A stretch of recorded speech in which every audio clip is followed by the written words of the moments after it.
Implications is Beric Croome, a tax expert, or tax executive rather, at ENS Africa. Beric, nice to have you in studio today.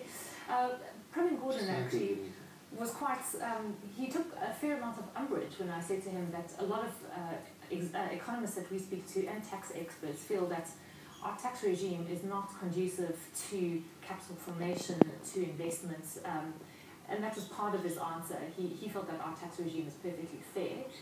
Where do you stand? That's a difficult question to answer. It's not, I think one needs to look at the rates as a start. Individuals at 40% is possibly in the higher end of what is internationally the trend. Companies at 28% on its own is not out of line with overseas experience. But then you have to take account of the dividends tax, because when companies wish to pass dividend profits through to their shareholders, they obviously have the 15% unless there's some exemption. So that puts the all-in rate at a higher level. So on the rate side, there are questions whether possibly, particularly individuals, that there shouldn't be some reduction. Companies, I think the rate is competitive.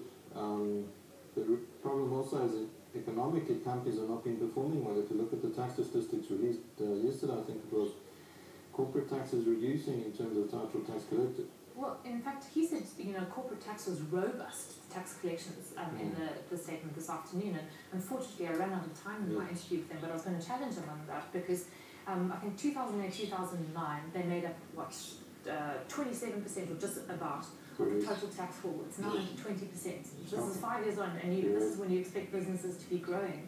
And so we've gone backwards.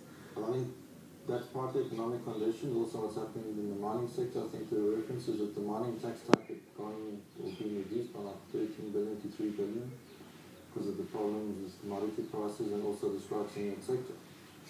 So that's had a directly negative impact on collections from companies. Because if you look at the pillars of tax collection in South Africa from the states that were released, the primary pillar is personal income tax, which means the man in the street is paying it, and then going with that is VAT, which is increasing, which again at the end of the day is largely borne by natural persons, because companies typically are charging that and recovering what they, it's a consumption tax, so that man in the street ultimately pays that. Yeah. So hence the need to run a tight fiscal ship, which he's promised us. Was there anything tax-worthy to comment on in the address today?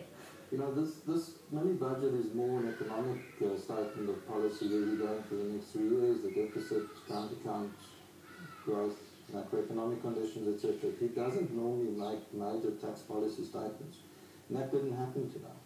There were some expectations, I think, that he would have addressed things like where we're going to find the funds to finance national health insurance.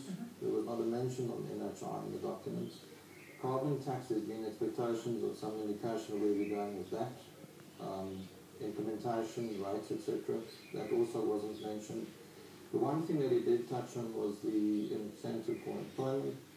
That draft bill was released. It's due to be tabled tomorrow, but it talks about a revised bill being tabled tomorrow. So we're not sure, have there been significant changes from what was released to what will be tabled in the House tomorrow. That was really the only tax policy document that was referred to. Beric, do you think maybe all of these things are going to be delayed until actually after the election? So where we might expect some clarity in the February budget, which is the full budget, do you think there might actually be delays until, because none of these things are particularly popular. Certainly the employment tax with the unions isn't popular, the carbon tax with business is not popular, and the NHI has also got a lot of question marks about it because it's going to be incredibly expensive and we don't know how we're going to fund it yet. On the budget is scheduled to take place in February, yes. It would normally be the case. The election, we don't have a date yet, but that's probably, has to be before a certain date in April. So it's quite possible that some things will be put off because of the election. Is there anything that you, as a tax executive at ENS, would want to see changing or being implemented in the next budget, as far as the tax case is concerned? Well, the legislation's become exceptionally complex, and they've talked about rewriting the tax legislation. To some extent, they started that process of taking administrative provisions out of the various fiscal statutes, putting that in the Tax Admin Act. There are issues around some of those provisions, but that was a part of trying to simplify the legislation. The difficulty isn't so much in the law, it's more the application of it. I mean, the red tape, for example, for business trying to register for VAT purposes causes tremendous frustration, both with local business and farmers trying to start businesses. It's a anticipation of trying to improve things.